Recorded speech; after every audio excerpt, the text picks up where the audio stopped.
right. Daniel chapter 3. This is another one I got to read the whole chapter. I am privileged to read the whole chapter.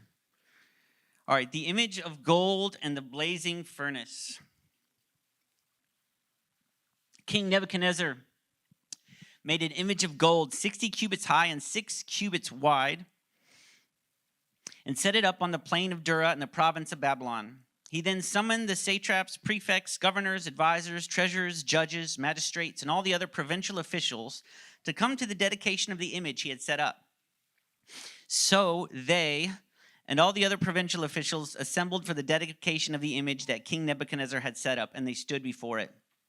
Then the herald loudly proclaimed, "Nations and peoples of every language, this is what you are commanded to do. As soon as you hear the sound of the horn, flute, zither, lyre, harp, pipe, and all kinds of music." That's why it's so funny that people think the church has to be a cappella. What are you talking about? Can you imagine if we had all those instruments? And I know we're talking about like bowing down to whatever, but they did this in Israel too. You must fall down and worship the image of gold that King Nebuchadnezzar has set up. Whoever does not fall down and worship will immediately be thrown into a blazing furnace. Therefore, as soon as they heard the sound of those things, all the nations and peoples of every language fell down and worshiped the image of gold that King Nebuchadnezzar had set up.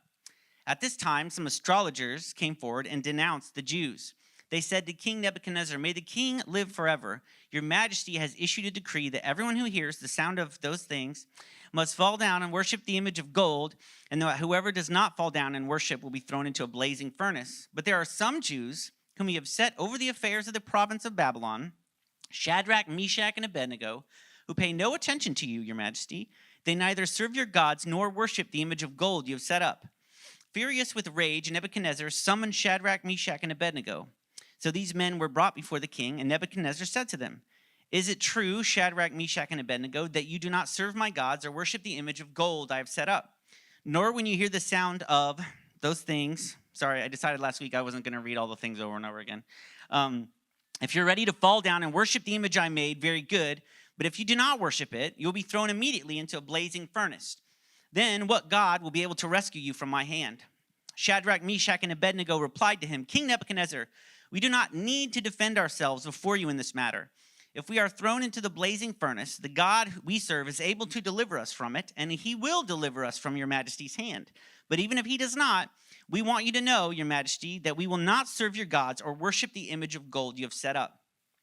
Then Nebuchadnezzar was furious with Shadrach, Meshach, and Abednego, and his attitude toward them changed. He ordered the furnace heated 7 times hotter than usual and commanded some of the strongest soldiers in his army to tie up Shadrach, Meshach, and Abednego and throw them into the blazing furnace. So these men, wearing their robes, trousers, turbans, and other clothes, were bound and thrown into the blazing furnace. The king's command was so urgent and the furnace so hot that the flames of the fire killed the soldiers who took up Shadrach, Meshach, and Abednego, and these 3 men, firmly tied, fell into the blazing furnace. Then King Nebuchadnezzar leaped to his feet in amazement and asked his advisors, "Weren't there 3 men that we tied up and threw into the fire?" They replied, "Certainly, your majesty." He said, "Look, I see 4 men walking around in the fire, unbound and unharmed, and the 4th looks like a son of the gods." Nebuchadnezzar then approached the opening of the blazing furnace and shouted, "Shadrach, Meshach, and Abednego, servants of the Most High God, come out, come here." So Shadrach, Meshach, and Abednego came out of the fire, and the satraps, prefects, governors, and royal advisors crowded around them. They saw that the fire had not harmed their bodies, nor was a hair of their heads singed, their robes were not scorched, and there was no smell of fire on them. Then Nebuchadnezzar said, "Praise be to the God of Shadrach, Meshach, and Abednego, who has sent his angel and rescued his servants. They trusted in him and defied the king's command and were willing to give up their lives rather than serve or worship any god except their own God. Therefore, I decree that the people of any nation or language who say anything against the God of Shadrach, Meshach, and Abednego be cut into pieces, and their houses be turned into piles of rubble." He's really on a kick with that. "For no other God can save in this way." Then the king promoted Shadrach, Meshach, and Abednego in the province of Babylon. All right, hold on.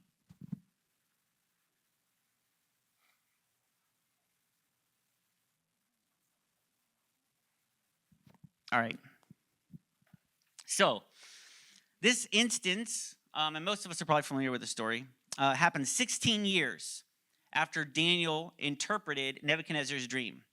And if you forgot the dream we talked about last week, in this dream, Nebuchadnezzar saw a statue whose head was gold, Chest and arms were silver, thighs were bronze, legs were legs were bronze, and then legs were iron, and then iron and mixed clay in the feet. And so the statue was a dream, if you remember, that God had given to Nebuchadnezzar, and all the metals represented different kingdoms. And if you remember, the gold, the head, represented Nebuchadnezzar's kingdom of Babylon. And all the other metals were the kingdoms that were to follow. So where do you think Nebuchadnezzar got this idea to make this statue? From his dream. But his statue doesn't have any of the other metals. It's all gold. It's all Babylon, baby. All Nebuchadnezzar, right? He makes an idol that's an actual depiction of the statue in his dream, except the entire thing is just about him. And maybe because 16 years have passed, he's like, man, I don't know if that God is going to make good on his prophecy. So this represents Nebuchadnezzar's belief or hope, man, my kingdom is going to last forever. Forget all those other things. My kingdom is going to last forever. But the statue has a religious element to it too. There's almost like this, like a pagan version of the Trinity. This is why people have to bow to it, okay? It's like loyalty to the king, loyalty to the nation, and loyalty to the God of the nation are all the same thing, right? And a lot of times the king was seen as a god, and so that's why he rules over a nation. Nothing can be separated. Like if the nation has a law, it came from the king who came from God. So it's like this pagan trinity. And so this statue is very big, and it's as tall as an 8-story building. So Merritt Towers across from the mall, that's how tall the statue was next time you drive by it, okay? And actually Merritt Towers was built for the god of Babylon. So I'm just kidding. But that's how tall it was. And so it tells, we're told he gathers all these officials. They're satraps, and if you don't know what that is, this is like a governor of a major division of the empire. So this would be like a governor of state. And then the prefects, they're governors over conquered cities. So these would be like mayors. So you have like governors and mayors. And then the actual, what is said, governors here are civil administrators over provinces. They took care of like the day-to-day, make sure everything's running smoothly. And then the magistrates were high-ranking administrators of the law. So like sheriffs, like judges. So he gathers everyone that he deems important and tells them that they're going to worship, and what he's not talking about singing. They're going to lay prostrate before the statue that represents himself and his kingdom when the music plays. And everybody does, but Shadrach, Meshach, and Abednego, or as their original names are, Azariah, Hananiah, and Mishael. And he doesn't necessarily see this, but he is told, because people are so helpful sometimes. And so some of these people, the Chaldeans, if you remember, Daniel and Shadrach, Meshach, and Abednego had made fools of them when the king wanted his dream interpreted, and they said, gods don't speak to people. We can't do this. And then Daniel comes and prays with Shadrach, Meshach, and Abednego. They pray. Daniel gives a dream. And so they look like fools 16 years ago. They've been holding on to this grudge. Okay, and so they keep an eye on Daniel and his friends, waiting for them to make a mistake. And in their eyes, they do make a mistake. They don't make a mistake in our eyes, but they do make a mistake. And the Chaldeans think, this is it. We've got them. And I think when I picture this situation, it's like just a throng of people and 3 guys standing up. And 3 guys standing up. And the only 3 people that were Jews were standing up. It's like a bunch of pagan people who believe in false gods, and these 3 men of God, these 3 of God's chosen, are the only ones to stand up, right? But we've been told that there were more prisoners of war brought than just these 3 guys and Daniel, right? We were told the members of the nobility were brought, members of royalty were brought. But also, if you look in 2 Kings 24:16, it says, the king of Babylon also deported to Babylon the entire force of 7,000 fighting men, strong and fit for war, and 1,000 skilled workers and artists. So, and that was just part of that section. So there are thousands of people that have been brought into Babylon. It's not just these 4 guys.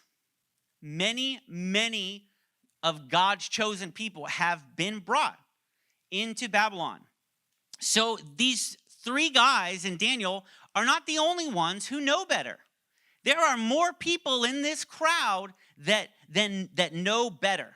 There are other people in this crowd. You know, we're told the story of Daniel and Shadrach, Meshach, and Abednego and how they came and how they changed their names from being about the God of Israel to being about a pagan god, right? And they made them eat the food, and they were bringing them into their culture. And we really focus on Daniel and Shadrach, Meshach, and Abednego because they're unchanged, but we can't forget there were others that just went along.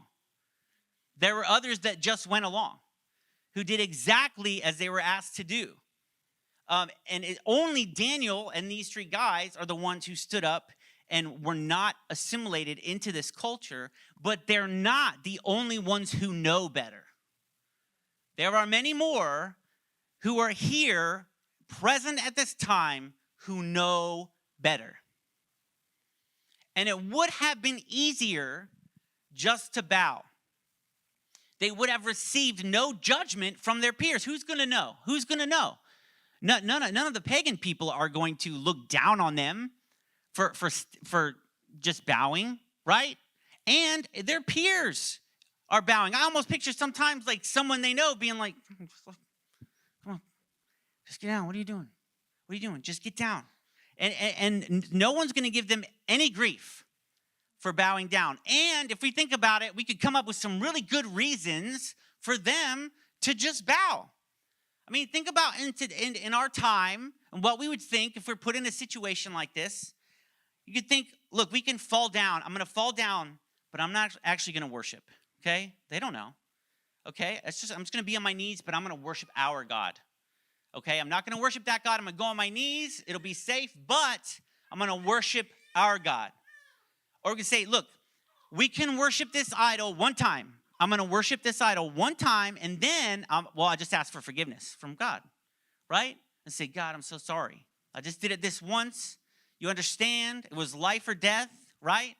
Or they could say, look, the king is the authority over us. He's like our boss. We have to do this, but it's just for work. It's just something we have to do for work, right? We don't really have a choice. It's not who I really am. This is not who I am. It's just what I do for work, right? They could have said, this isn't as bad as what some of the other Jews are doing. You know, some of those other guys ate the food. Some of those other guys did this. This is the only thing we're doing, Lord. And this is the only one thing we're doing. I don't think that's as bad. I think we can be forgiven. They could think, look, this isn't hurting anybody. This isn't hurting anybody. Or if they've got really good rationalization powers, as some of us do today, they could say, listen, if we get ourselves killed, and some pagans take our positions, then who's going to help the people of God in exile? Who's going to help change the government? God has put us in this position, and if God has put us in this position, maybe we should do all we can to keep it, because what would happen if we were removed? What happens if someone else is put in our place? Where we are, we can help the other Jews. Where we are, we can help other people of God. We can actually do a really good thing here. Maybe it's for the greater good that we bow down. It's a really good thought. But they didn't. And honestly, to maybe some people around them, think about it. The way it looks to them, to the people of the time, is, look, if Israel was conquered, then the Babylonian gods are more powerful than the Israelite gods. So it's like, why are these guys holding on to this old God? Why are they holding on to this old way of doing things? Why are they holding on to these old thoughts? That was for a different time. That was for a different place. They're not there anymore. They just need to just get with the times. Just get with the times. But they know in their hearts that God has not changed what he has said. And so they know what is right. And we have to bring this up. Where's Daniel? Where's Daniel? He's not there. Why is Daniel not there? I don't know. No, I have some ideas though. Daniel is very high up. It's very possible that Nebuchadnezzar had sent him to a different location, had him, he's gone away on official business, or Nebuchadnezzar may know, listen, this Daniel guy is not going to do it. Just don't even bother putting him out there. Don't put him out there. He's not going to do it. Okay? And you would think, why, if that happened, why would he exclude Daniel and bring Shadrach, Meshach, and Abednego in?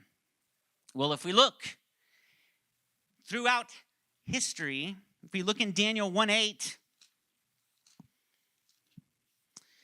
let's see what it says. It says, when they were asked to eat the food, but Daniel resolved not to defile himself with the royal food and wine. And he asked the chief official for permission not to defile himself this way. And then if we look in Daniel 2:14, when Nebuchadnezzar has a dream and he tells, hey, kill everybody, that because no one can tell me what this dream is, so kill everyone. Daniel, we're told, Daniel goes to Arioch, the commander of the king's guard, and spoke with him and said, why did the king issue such a harsh decree? And Daniel says, tell the king, I will interpret it for him. And he tells the king, I will interpret it for you. And then he goes back to his friends.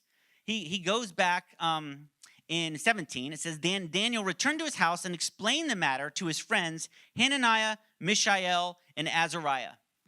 So Daniel has been their spokesman, right? So Nebuchadnezzar, if he's thinking of someone who's going to say no, he's not thinking of, well, Daniel and these three guys. He's thinking of Daniel.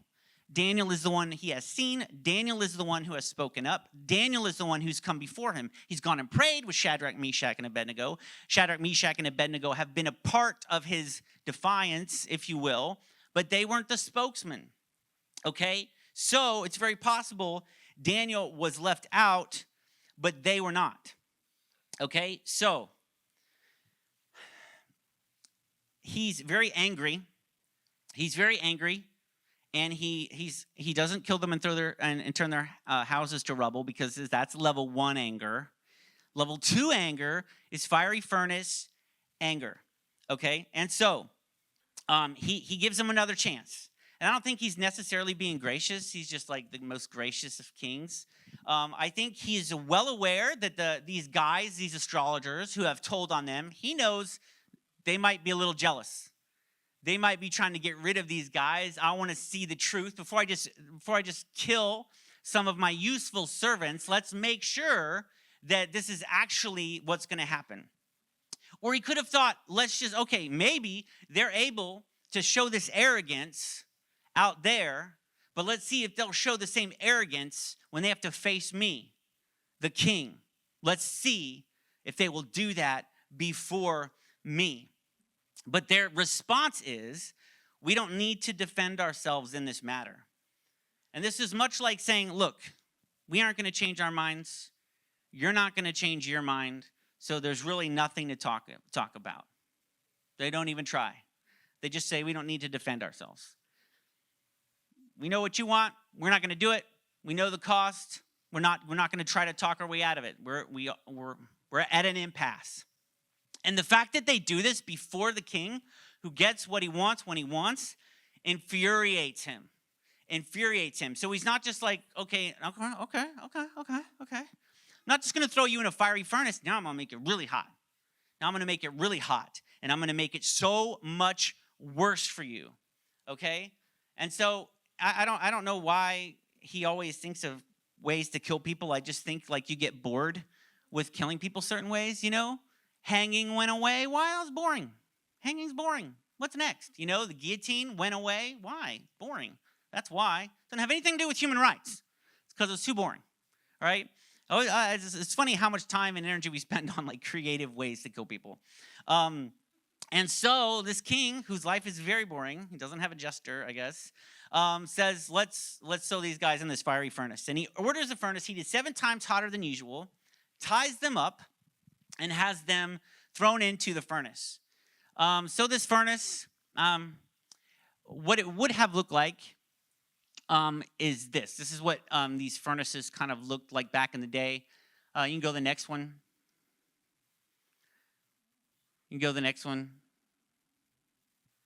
Okay, is that the last one? Okay, that's just to kind of show how hot these can get where they're being thrown in. Okay, and you might be like, well, hey, this guy's not dying.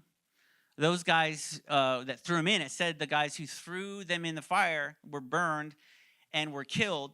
But to get this fire 7 times hotter so quickly would have caused this fire to be unstable. They would have had to do this very quickly to get it really fast. The fire's not under control yet. They opened it up, introduced some oxygen, which is really good for fires, right? And so this is why they would, or how they would have been killed. And so they're put into the fire. The men who threw them in die because of the heat. And King Nebuchadnezzar looks into the fire and he says, hey, didn't we throw 3 guys in there? I forgot their names already. They're not important to me. This is kind of boring. No. He's like, weren't there 3 guys? And they're like, yeah, there were 3 guys. And he says, I see a 4th guy in there. He looks like the son of the gods. And notice when King Nebuchadnezzar calls them, he doesn't say, hey, you 4 guys, come out. No, he calls the 3. He wants nothing to do with that 4th one. He wants nothing to do with that 4th one. He says, there's 4 guys in there. One looks like a son of the gods. You guys, come on out. Come on out. You stay. You stay. I don't need to know you. And he calls the 3 out. And the 4th man in the fire was not Daniel. The 4th man in the fire was not Daniel. The 4th man in the fire, many believe, is Jesus, who came and stood with them. Now, if we go back and think about Daniel not being there, let's get into their heads for a minute to think when this started, how they think this would turn out. They have to stand on their own, and Daniel, their spokesman, is not there. He is their leader, and he is not there this time. Shadrach and Meshach and Abednego are put into a situation where their leader is not there, where the one that they think is, the most man of God is not there. The one they look up to is not there. And they have to make a decision for themselves. They couldn't follow Daniel's example. They had to decide what they were going to do without having Daniel around. In this time of their greatest testing, this is a far greater testing than the other ones. And in this time of their greatest testing, greatest trial, in a time of great danger, life or death, their leader, Daniel, is not there. Their spokesman is not there. Who they would look up to as an authority in the faith is not there to tell them what to do. He's not there to lead them. He's not even there for them to ask advice. And they have to decide on their own what is the right thing to do, and they have to decide to do it without Daniel being there. I find it strange that in most circles, people want to be seen as a strong person, right? Want to be seen as the alpha. Want to be seen as the best, right? Want to be acknowledged for something. But when it comes to our Christian walk, we are okay being the weaker party. We're okay being the weaker party. We're okay having someone else who is an authority. And honestly, I almost said honestly if I'm being honest, which means this is the most honest thing you will hear today. I find it strange that so many men are okay being the weaker party in the faith in their family. You see, most of the time, it's the woman driving the family to church. Not like this. And men are okay with that. And men are okay with this idea like, yeah, when my wife's around, I act a different way. Yeah, when my wife's around, we do these things. And we're okay being the weaker party. And that's not true of all men. If it's not true of you, don't take that on your head. But generally, In the Christian walk, that's the way that it is. And it's accepted. And it's okay. And guys are cool with it. But in any other situation in their life, I can guarantee you that guy doesn't want to be like, yeah, but my wife's better at that. If you're being honest with yourselves, you can tell your wife whatever you want. But you don't want to go out there and they're like, oh, yeah, me and my wife joined the church softball team. Oh, who's a better hitter? My wife, man. She's solid. I'm definitely the weaker party there. Right? Oh, who's better at this? Oh, man, I'm the weaker party there. Right? Guys, and if we admit it, you'd be out there practicing hitting. Right? But somehow in our Christian walk, and it's not true of just men, I just thought of it, but so many people are okay being the weaker party. We're okay being where we're at and having someone else who is a good Christian. So that when we come across someone who needs help, he's like, I need to call this person. They'll know what to say. I need to call this person. They'll know what to do. I need to call the pastor. He knows what scripture verse that is. And I do. No. And I'll help you. I'm fine helping you. But that is not who God has called you to be. That's not who God has called you to be. And you will be in a situation where you are alone. And you have to know what is right. And you have to have the guts to do it on your own. You cannot be the weaker party. And God did not design you, any of you, to be the weaker party in their Christian walk.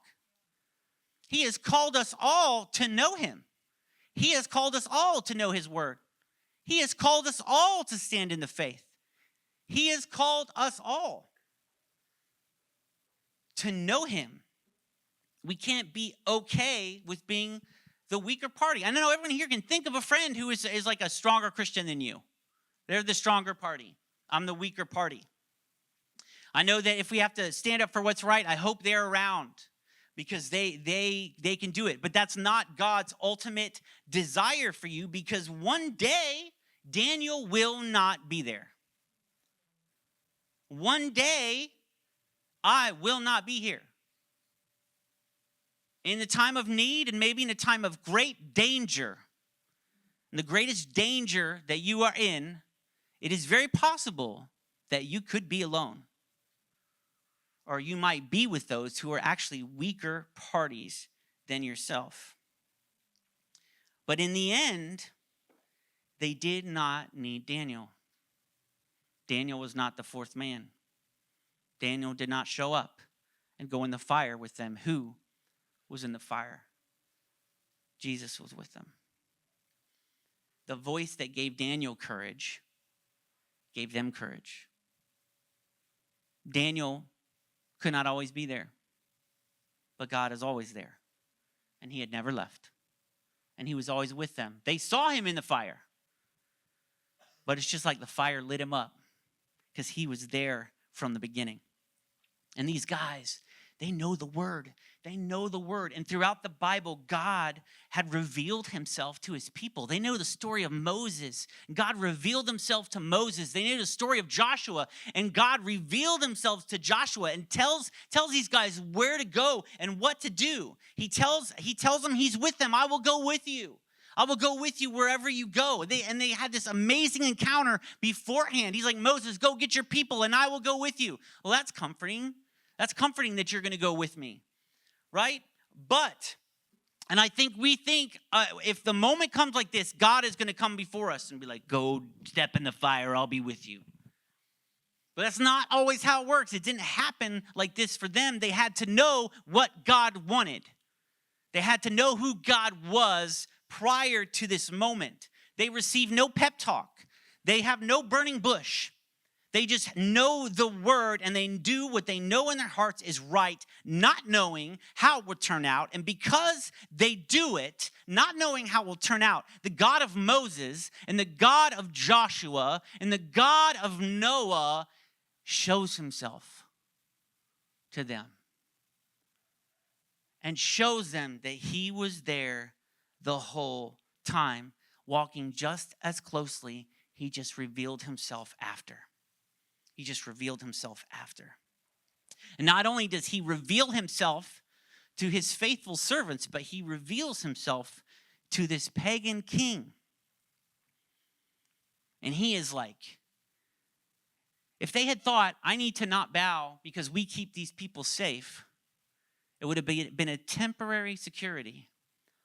But now the king has seen the living God, and he says, no one ever talk bad about this God. It is illegal to talk bad about this mighty God who delivers, who has power over life and death. The security that God provides his people through the pagan king is infinitely greater than what they could have done on their own, through their own rationale. God came through bigger. And if we want to see God move, we can pray for revival all day. We can pray for God to move. We can pray for healing. But guess what? We have to step out. You're not going to have a burning bush saying, pray for that person and they'll be healed. And thank you, because I wasn't going to, because that was going to be so embarrassing. We have to step out no matter what the other Christians are doing. And you better believe that there are Christians bowing to the idol. And you know it's true. You know it, not even thinking twice. They've looked at one of those excuses and it fit the picture. If we want to see God move, if we want to know who he is, if we want to see him change the heart of our nation like we pray, change the heart of the world, then we must, as Christians, be prepared to follow him regardless of the outcome. No matter how much we stand out, because it is becoming more and more apparent that to follow God, you will stand out. And to follow God in church, guess what? Nowadays, you're going to stand out. All those people that we think are probably the craziest raising their hands, people that are whistling, when it comes time to either bow or don't bow, I want the whistlers and the dancers and the hand raisers, because they're not afraid to do it in here. And they will be bold out there. And guess what? When we do these things, sometimes you will have to do it alone. You will have to do it without your friends. You will have to do it without your Christian leaders. But you will never, ever do it without God. And you might just have the biggest encounter of your life with the living God when you decide to follow him regardless of the outcome. God has not called you to be the weaker party. He has called you to know him. And he will reveal himself to every single person in this room who wants to see him, who wants to know him. We cannot be satisfied being weak Christians, lukewarm Christians. But I guarantee you, step out, you will see God. And anything you have to do that is terrifying to stand for him, I guarantee you, he's with you. Let's pray. Lord, I just thank you that you are so good. I thank you that you are with us through our walk. I thank you that you are patient with us.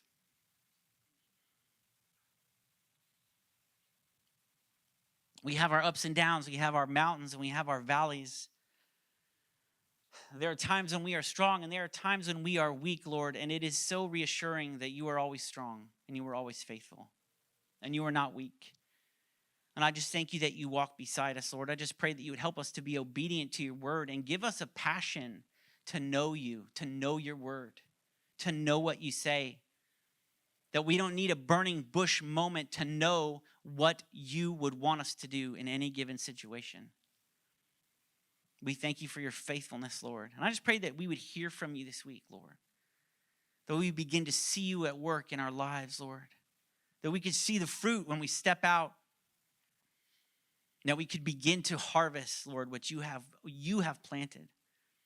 We thank you for your faithfulness and your goodness. In Jesus' name I pray. Amen.